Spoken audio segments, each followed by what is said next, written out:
That's some good coffee. My son made this coffee for me. It tastes good. All right. Hey, everybody. Welcome to the Coding Soup. If this is your first time joining, my name is Shane, and this is the Java playlist at the Coding Zoo. Our goal at the Coding Zoo is to help others learn how to program. In today's lesson, we're going to cover another method on the Stream API. This method is called NoneMatch. So in previous lessons, we covered AnyMatch and AllMatch. Now we're going to cover NoneMatch and explain the difference. So if you're not familiar, it should be a quick video. It's good to know, and we're going to jump right in.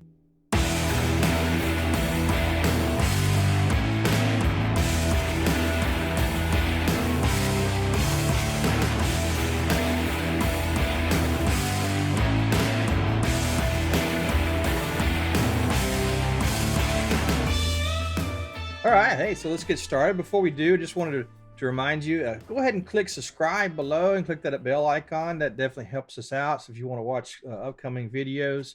Also, at the end of this video, if you like this video, if it was helpful for you, definitely click that like button. That also helps us out. We really appreciate it. And if you know anybody else who'd like to learn how to program, who might benefit from our videos, send them our way. All right, let's go ahead and let's jump into code. So on my desktop here, I have a class called NoneMatch. So before we get into how to use it, I want to talk about what's the difference. So in previous videos, and I'll try to remember to put links below to those videos. If I forget, you should be able to find them in this playlist. Previous videos covered AnyMatch and AllMatch. So AllMatch was used to go through a stream to find out whether every single item in that stream or in that list matched a certain criteria that you specified with a lambda expression. And if all of them didn't match, then it returned false. If all of them did match, it returned true. That's called AllMatch. AnyMatch it goes through, pretty similar, but it goes through the stream, and as soon as it finds one that matches the criteria specified by your lambda function, it at that point stops going through the list. It doesn't check all of them. It's just trying to find out if any of them do. And it will keep going through the list until it finds the first one. Now, NoneMatch. What's the difference in NoneMatch? Let's take a look at that. There is a difference. So I've got on my desktop, a NoneMatch example class has a static method main, and I've created this array list of integers called my numbers. I'm doing arrays.asList. So let's go ahead and create a stream from that. And let's go ahead and call NoneMatch. So now with my NoneMatch method here, I have to pass in a lambda expression. I have to pass in basically a mock function or a lambda expression. I'm making fun of Java. But anyway, so let's go ahead and do that. I'm going to pass in a lambda expression. So in my lambda expression, I'm going to use a mod of 2 against each number in the stream. And if that mod of 2 equals 0, I'll know it's even. So modulus operator, mod operator rather, would basically say, take this number, mod of 2 would mean divided by 2 and give me the remainder. That's what the operator does. It gives the remainder. So if the remainder of dividing a number by 2 equals 0, then we know that it's actually, I might have said odd. That's not right. We'll know that it's an even number. So I'm going to go through here and see, and if any of them match an even number, right? So when I said any, but I'm doing not an AnyMatch, I'm doing a NoneMatch. So what's the difference? Well, if I used AnyMatch here, it would go through and check and see if any of them did. And as soon as it found one, doesn't matter if it's the first one or last one, as soon as it found the first one, it would stop processing. Well, NoneMatch is actually going to kind of look for the opposite. It's going to go through here and it's going to keep going to make sure that none of them match or cause my lambda expression to return true. Match is my formula. And if none of them match, it's going to go through each number. Now, if it turns out the first one matches, then it's going to stop and return a false. So it's kind of, in a way, the opposite of AnyMatch. All right, let's try it out. So I'm going to do predicate. Let's do number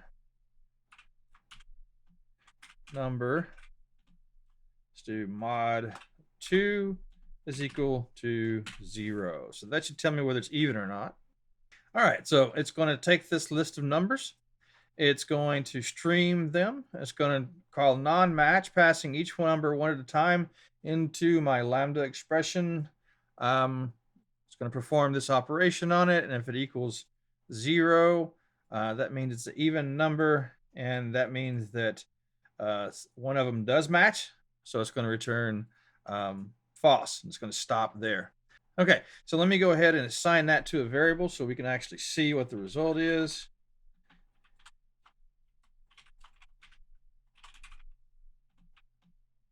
And I'm going to go ahead and move that down so you can see it better.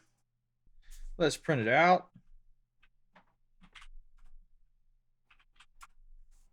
And let's go ahead and run it. So my result is over here. You can see that it returned false. Why did it return false? Well, because it found a even number. Now, do you reckon it went ahead and checked the number 9 also, or did it stop at 8? Well, it should have stopped at 8, but how can we see that? Let's go ahead and extract this into, get out of this shorthand and change it to that. And I'm going to add a little system out here, all right, to print the numbers as we check them. So let's see what that does. All right, 1, 5, 6. Oh, I am blind as a bat. I forgot I had a 6 there. So it did not go make it to the 8. It stopped at the 6, and it did not process the rest of them. So basically, like I said, it's going to stop when it finds one that does match. Kind of the opposite of AnyMatch. Instead of returning true, it found one that did match. It's going to say false, that it doesn't meet the criteria of none matching. All right, let's change this up a little bit. I'm going to get rid of this. Do that, and let's put number 10 there. So what will happen now? Will it go through the whole loop? And it did. 1 through 10. Oh, let's blow that up so you can see it better. 1 through 10. So it went all the way through it, and it found one that did match, so it returned false. What happens if I get rid of the 10? Okay, run it. Blow that up again. I need to figure out a way to make this stay blown up. I'm sure there's a way. Just got to look for it.